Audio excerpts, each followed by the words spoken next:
Dah, okey. Hai, selamat petang. Apa khabar semua? Aku harap korang semua sihat dan happy dan tenang di samping keluarga tercinta. Dengar tak? Bunyi guruh kuat gila. Sekarang tengah musim hujan. Semalam pun aku keluar holiday dengan family pergi Terengganu. Ada apa? Kenduri kahwin sepupu anak sepupu mak aku yang dah lama tak jumpa. Ayah aku cakap diorang dah tak jumpa lebih 30 tahun macam tu lah. Selama gila lah tak jumpa kan. So aku pun dengan adik-adik aku pergilah jalan-jalan semalam. Sebenarnya tak ada apa pun, saja je buat video ni. Just nak bercakap dan meluah. Perempuan kan, biasalah nak meluah. Kadang aku bukannya tak ada orang nak meluah, tapi aku rasa macam aku perlukan medium yang mana aku nak bercakap je dan aku tak nak pendapat orang. Bukan aku tak nak pendapat orang, aku just nak bercakap tanpa ada celahan dan gangguan daripada orang lain. Sebab aku lebih suka conversation yang deep dan meaningful berbanding small talk. I'm not good at small talk. Contoh macam aku tak salahkan orang sebab manusia kan pelbagai perangai, pelbagai PL, ada macam-macam personality yang berbeza kan. Dan aku juga prefer one to one conversation berbanding in group ramai-ramai. Macam untuk mengetahui korang kan, aku pun ada lah juga bagi tahu dekat Facebook yang aku ada masalah social anxiety apa semua kan. Tapi actually aku dah perasan yang social anxiety aku dah semakin sembuh sebab aku dah tak takut orang. Cuma ada satu benda lah yang aku nak share kat korang kan. Aku tak tahulah, it just aku ada sixth sense ataupun aku boleh tahu yang aku ni jadi target seseorang. Target macam mana? Target orang tu berniat jahat dengan aku. Macam contoh, aku tak pernah nak bersangka buruk dengan orang. Tak pernah sekali langsung kat hati aku ni nak rasa macam orang tu apalah dekat aku kan. Tapi hati kita boleh rasa tau. Hati kita rasa macam somebody ni macam tak puas hati dengan kita. Kenapa aku boleh rasa macam tu? Sebab layanan orang terhadap kita, kita boleh rasa. Dan orang tu aku tak nak sebut lah siapa kan. Sebenarnya dah daripada dulu tau aku alami benda ni. Kalau aku nak simpan, aku rasa aku dah tak mampu nak simpan dah. Sebab dah lama sangat aku pendam.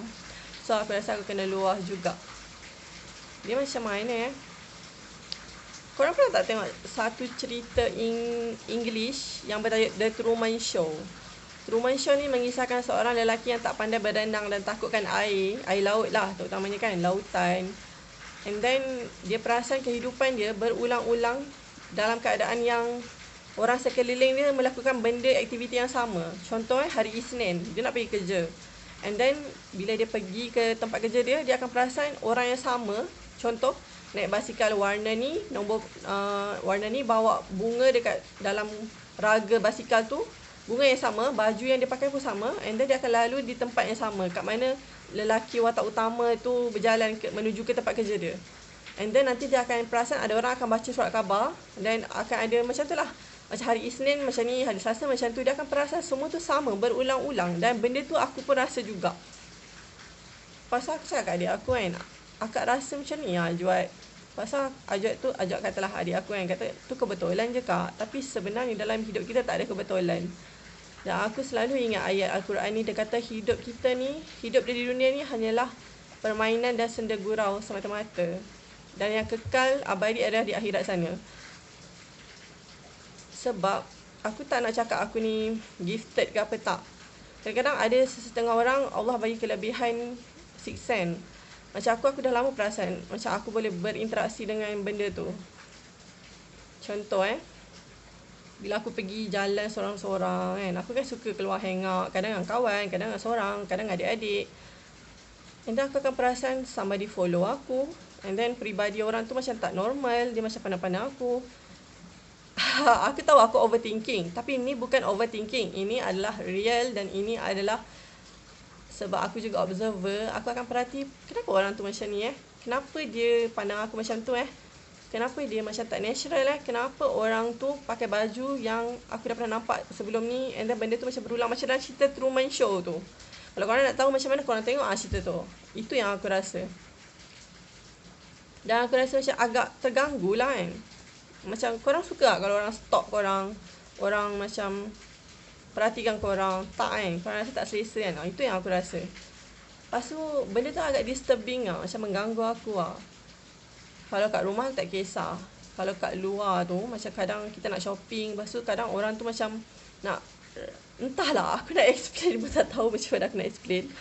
Tapi benda tu sangat disturbing, and that's why aku buat video ni, supaya aku dapat meluah dan lega sikit kan. Bila aku cerita kat orang, orang akan macam anggap benda tu pelik. But benda ni tak pelik tau. Sebab kadang kita dah jadi target seseorang. Okay lah, aku nak jujur je lah, aku cakap aku kena sihir. And then maybe orang tu buat semua ni, dia nak buat aku gila agaknya. Tapi aku dah makan ubat.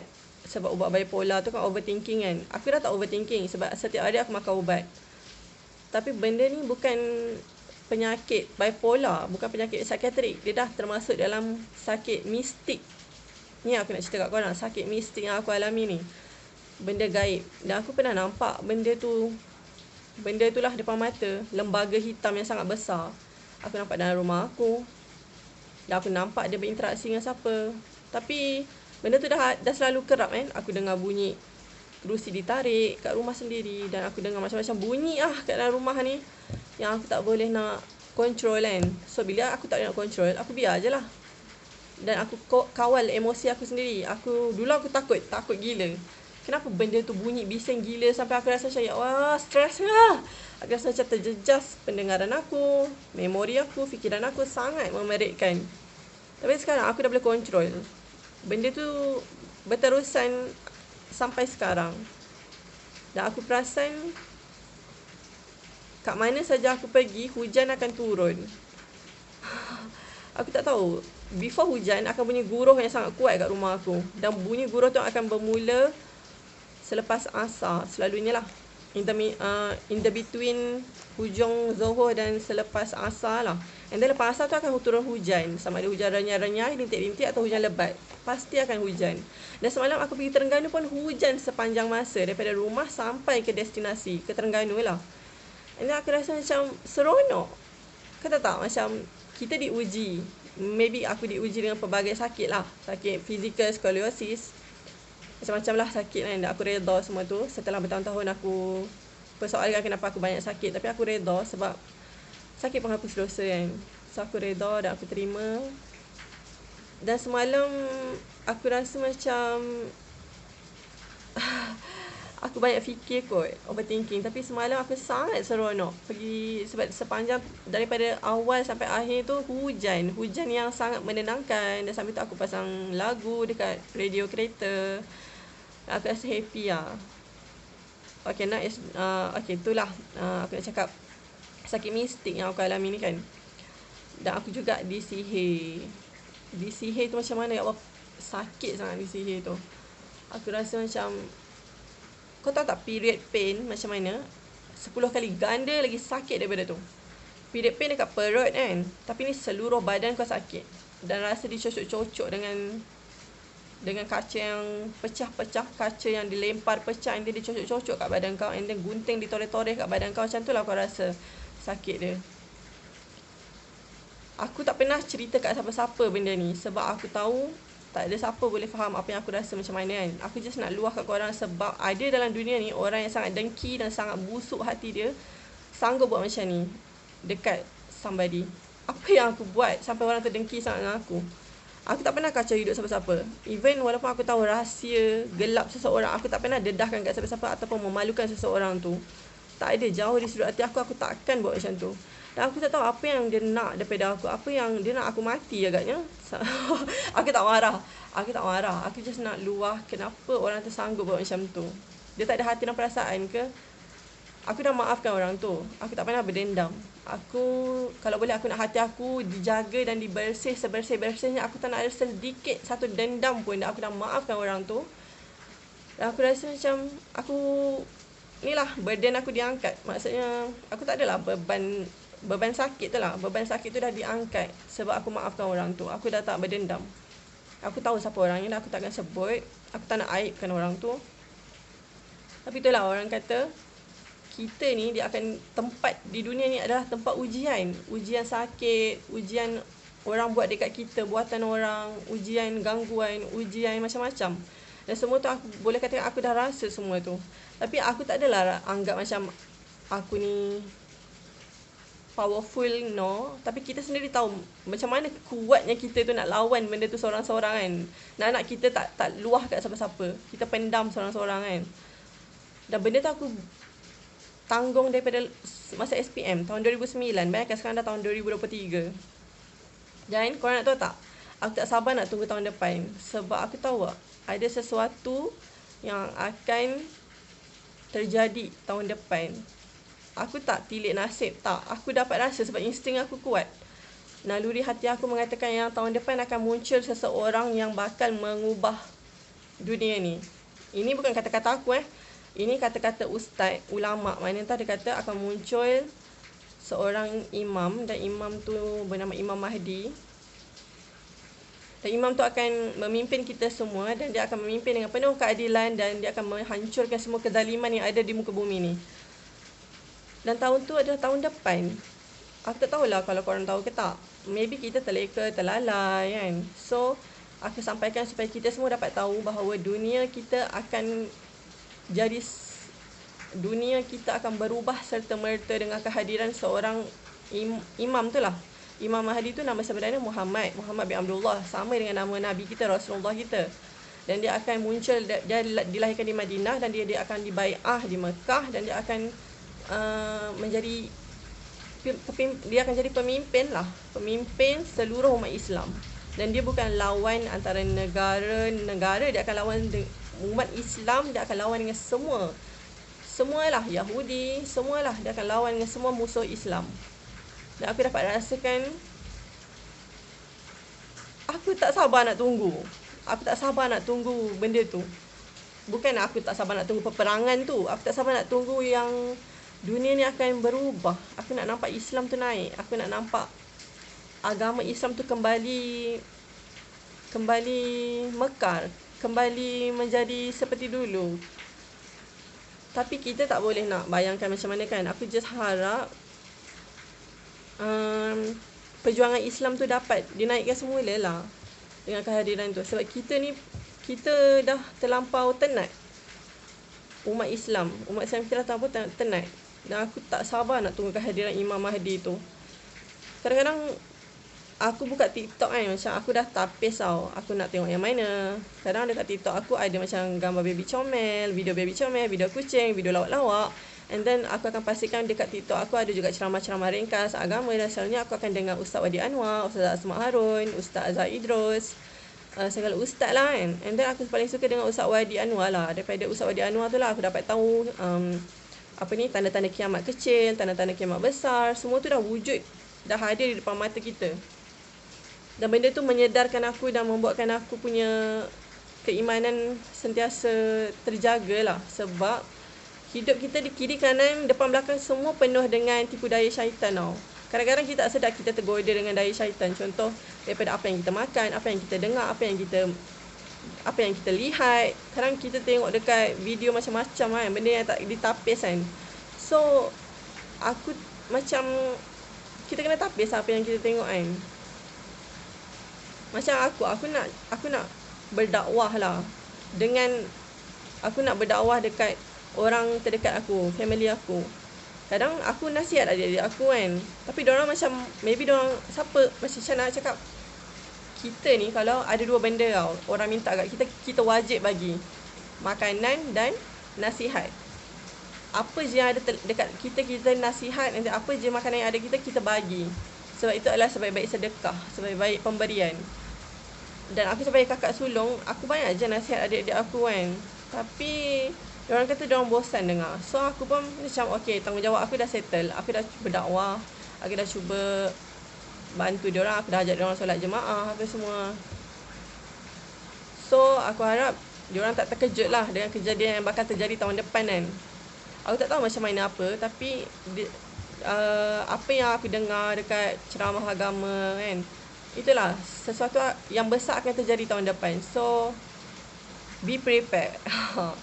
Maybe korang boleh jadi, orang kata apa, kalau zaman dulu, zaman Rasulullah dulu, akan ada peperangan antara Yahudi dengan Islam. Yelah, peperangan, yelah korang bayangkan perang yang gila-gila perang tu. Tapi untuk tahun depan aku tak tahu perang yang macam mana. Sebab dia hari kiamat lambat lagi sebenarnya. Sebab kita ada 4 fasa. Kita ada 5 fasa. Fasa pertama, fasa Rasulullah dengan, aku tak ingat. Fasa kedua, ketiga, keempat. Dan kita di fasa keempat, fasa fitnah. Fasa yang menyengit, fitnah akhir zaman, di mana Dajjal akan turun di fasa itu. Fasa sekarang lah, fasa keempat. Dan nanti akan ada fasa kelima, di mana fasa kelima tu adalah Islam akan kembali menjadi agama yang terulung, dan semua akan, waktu tu semua akan, tanah akan subur, Islam akan jadi semakin berkembang. Dan waktu tu aku macam, kalau boleh aku nak duduk di fasa 5. Aku nak tengok Islam tu berkembang. Tapi bukannya malangnya aku di fasa 4, tak. Allah dah tahu kita semua di fasa ini, fasa itu. Allah dah letakkan susun cantik-cantik kan. Dan aku harap maybe aku boleh saksikan fasa 4 dan fasa 5. Tapi untuk melalui fasa 5 tu, kita kena lalui fitnah terbesar, itu fitnah Dajjal. Dan ada lagi lah Dukhan, macam-macam lah, Ya'juj dan Ma'juj. Korang kena baca lah benda-benda ni, fasa apa, tanda-tanda kiamat. Tapi jangan sekadar baca je, oh ni, ini rupanya apa namanya, tanda-tanda kiamat. Tapi kita kena jaga amal ibadah kita jugalah. Kita kena solat 5 waktu, mengaji Al-Quran, berpuasa. Maksudnya yang wajib tu kita kena jaga. And then tambah yang sunat. Kadang-kadang kan, aku bukan nak belagak alim ke apa, tapi maybe daripada kecil mak ayah aku dah didik aku solat awal waktu, baca Quran, semua sama-sama, solat berjemaah. And then aku pun daripada sekolah agama. Jadi aku bersyukur lah, aku lahir daripada keluarga yang menjaga agama kan. Dan benda tu aku pegang sampai sekarang. Dan aku sangat bersyukur aku dilahirkan menjadi seorang syahidah yang macam ni. Dia macam mana cakap, bila kita terlampau menjaga kan, kadang-kadang orang macam tak selesa. Tapi aku anggap macam, who cares? Orang tak suka tak apa, jangan Allah tak suka. Orang tak redha tak apa, jangan Allah tak redha. Sebab tujuan kita hidup di dunia ni, kita bukan nak redha manusia, kita nak redha Allah. Jadi apa yang aku buat adalah, aku solat je, aku pakai je tudung labuh, aku jaga tu semua. And then pada masa yang sama kita jadi macam berdakwah lah, dakwah bilhal, daripada segi pemakaian kita, daripada segi cara kita bawa diri, daripada segi cara bercakap kita. Dan benda-benda tu orang akan terikut tau. Macam oh dia ni di samping tu lah, maksudnya kita berdakwah bilhal secara tidak langsung. Tu aku dah buat dah daripada zaman sekolah dulu kan. Maksudnya itulah tujuan kita hidup kat dunia ni kan, mencari bekal. Dan mencari bekal tu maksudnya dengan inilah, dengan amal ibadah yang kita buat untuk dibawa ke akhirat nanti. Sebab hidup kat dunia ni tak lama. Hidup kat dunia ni sekejap sangat. Nak compare dengan apa yang kita akan lalui di akhirat nanti.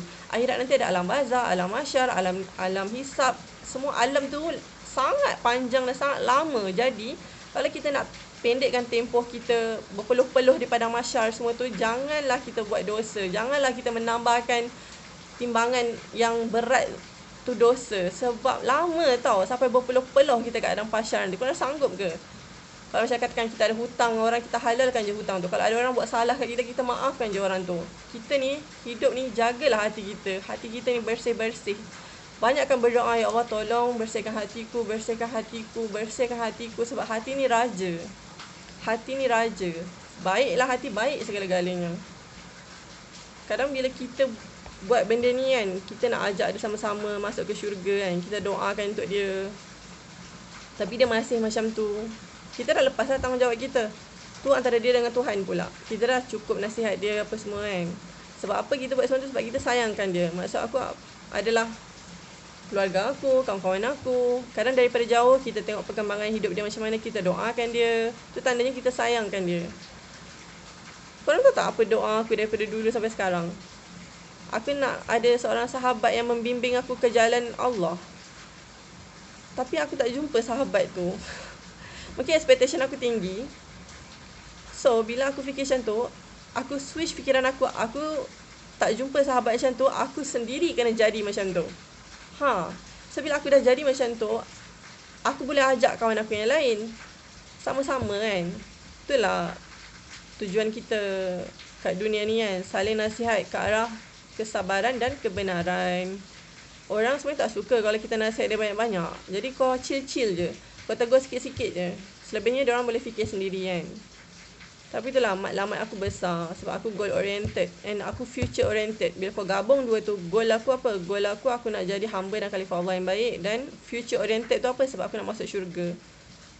Jauh kan aku fikir. Tapi tu lah. Tu sebenarnya tujuan kita hidup di dunia ni adalah untuk masuk kembali ke rumah lama kita, itu syurga. Sebab nenek moyang kita dulu, Adam dan Hawa, adalah datangnya daripada syurga. So, innalillahi wa inna ilaihi raji'un. Daripada Allah kita datang, kepada Allah kita kembali. Cepatnya aku cakap. Dan aku tak penat.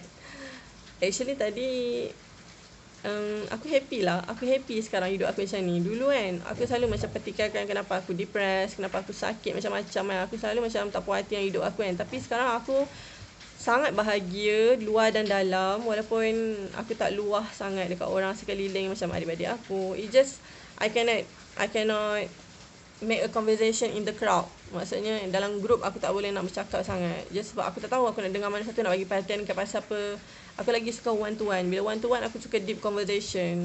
Kalau macam dengan adik-adik aku lebih suka prefer berdua dengan dia. Kalau aku nak bercakap kan, contoh dengan adik aku yang ni, aku main pingpong dengan dia sama-sama, sampai tu borak sama-sama. Main dengan yang lagi satu tu, aku jalan shopping-shopping sama-sama dengan dia. Macam aku suka berdua. It just my nature lah. Aku tak reti sangat nak mingle in the group, dalam group kan. So, bila aku dah luangkan masa macam tu dengan adik-adik aku selit lah nasihat sikit kan. Just sebab aku sayangkan diorang. Aku sayangkan keluarga aku. Aku tak nak diorang tersempang. Sebagai kakak, aku ada tanggungjawab. Dan aku selalu je doa untuk diorang. Bukan untuk diorang je, untuk kawan-kawan aku. Semua lah. Aku tak pernah lupa walau satu pun kawan-kawan aku. Dan aku sentiasa doa untuk kebaikan diorang. Macam-macam aku doa. Sebenarnya kan, kalau korang dengar pepatah ni, kalau macam mana kita nak kenal seseorang tu, kita kena tahu apa yang dia doa. Apa yang dia doa tu adalah diri dia. Macam mana dia nak jadi, apa yang dia harapkan daripada Allah, apa yang dia nak. Kalau kita nak kenal seseorang tu. Dan sebenarnya hidup kita di dunia ni adalah pencarian diri. Macam mana kita nak kenal diri adalah dengan mengenal Allah. Kenal Allah, kenal 20 sifat Allah, kenal Asmaul Husna, 99 nama Allah. Cuba cari Allah